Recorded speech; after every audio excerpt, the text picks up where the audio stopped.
Consequently, for you, if you step into a managerial role, you don't want to be a talking head, where it's just always you speaking, directing, commanding, and you're not listening to feedback and people don't feel like they can give you their thoughts. That's not going to be a healthy relationship. When you're managing a team has to work together. It has to be a two-way street where you communicate and you listen.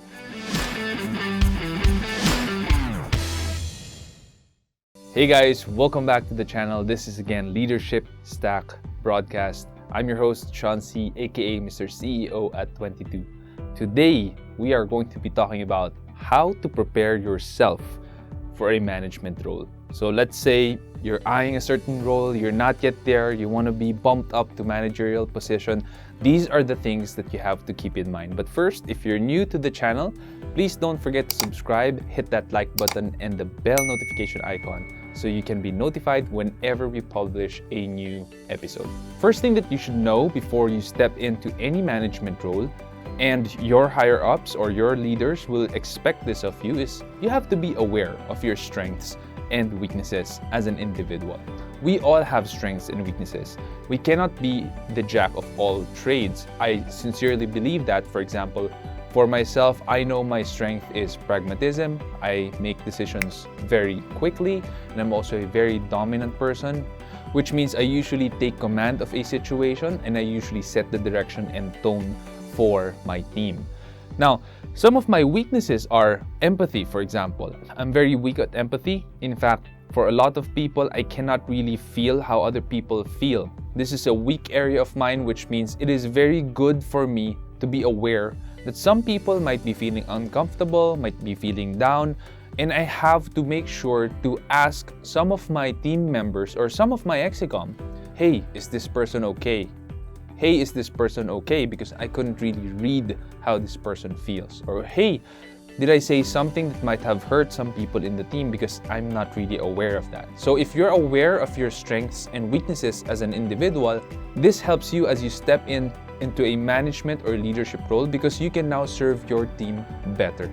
Because for your weaknesses, you're going to want to have some people around you to help you be more aware of these weaknesses and help serve you now, the leader or the manager, so that you are able to serve your teammates better. And for your strength, you want to be aware of these so that you center your priorities, your agendas, your efforts in your strengths. And these strength zones are also important because this is where you get the most fulfillment and joy out of your work. Weaknesses are usually areas where you feel the most tired when you do them when it comes to your work. So focus on your strengths, have people around your weaknesses. One of the things that can help you do this is by checking out one of our episodes about personality tests. That's going to help you assess now who you are, how you are, what your strengths are, what your weaknesses could be by taking those tests. Free tests online, just click the link. My next advice for you if you want to step into a managerial role is get mentors. Get mentors, get advisors. They always are going to be helping you out, and make sure you practice the things that you learn from them. I cannot stress how much value I've gotten from my mentors, I've gotten from my coaches, I've gotten from advisors or colleagues in the industry or other entrepreneurs who give me advice. I ask them, hey, how do you do this? How do you get around this? Or how do you overcome this obstacle? And my growth as an entrepreneur, and consequently my organization's growth, because I'm the CEO, has been phenomenal because of mentors, coaches, advisors, and friends. Make sure that when you get a mentor, you also provide value to them. So I have mentors around me who also get value from me because I support their digital marketing. I give them advice when it comes to these areas that they're not that familiar with. It's a two-way exchange, and that is actually the best kind of mentorship or advisor relationship that you can build. My next advice for you, if you want to step into a managerial role, is you have to improve your communication skills. We have an episode about that where I talk extensively about how you can improve your communication skills and how it will help you grow yourself and your team. You just have to click the link for that video, check it out. But why this is so important is because communication is necessary for any relationship to grow. Imagine if you're in a relationship, husband and wife relationship, and only one of them speaks all the time. That's not a good picture of a good marriage. Consequently, for you, if you step into a managerial role, you don't want to be a talking head. where it's just always you speaking, directing, commanding, and you're not listening to feedback and people don't feel like they can give you their thoughts. That's not going to be a healthy relationship. When you're managing a team has to work together.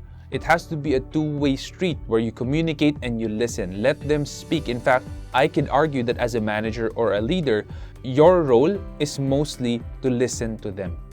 Because you already know the solutions in your head, but there might be some things that you haven't considered before making that decision. And it is critical for you to listen to everyone else's opinion, especially because they're the ones running the show on the ground. This is also vital because it pours over to how you now delegate. When you're a manager, people don't expect you to do a lot of grassroots work. That's why they're paying you now as a manager, because you now need to lead people who will be doing the work and executing on the ground level. How can you do that if you don't delegate? So you have to learn how to delegate. And we also have another episode about delegation where I talk about how to delegate properly.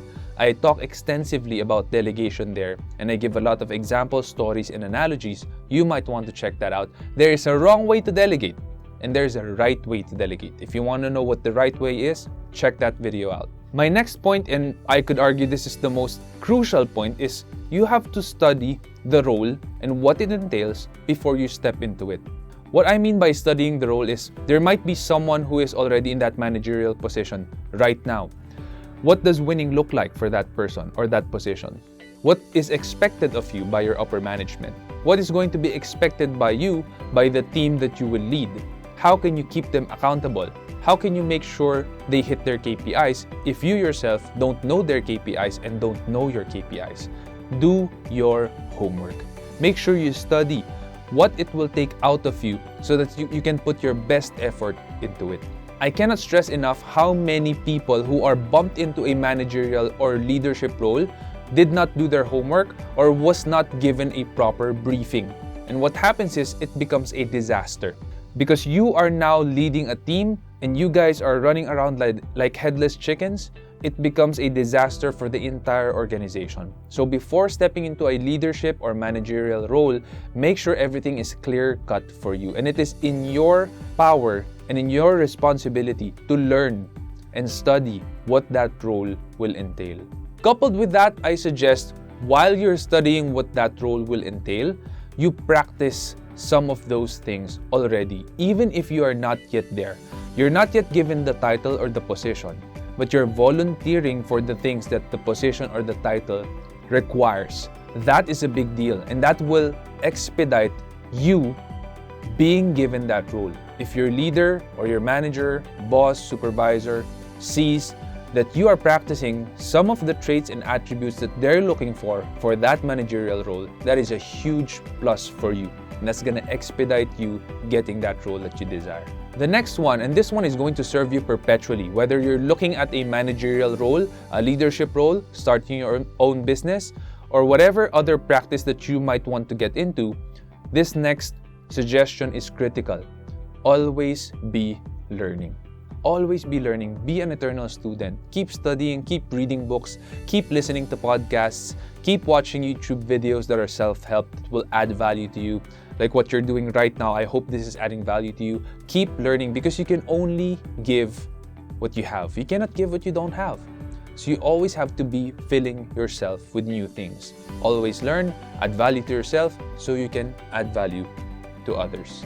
So that's my handful of points for you in helping you transition into a managerial role. I hope that helps you out. And as a challenge for you, I want you to think about a role that you want to be in 2 to 3 years from now.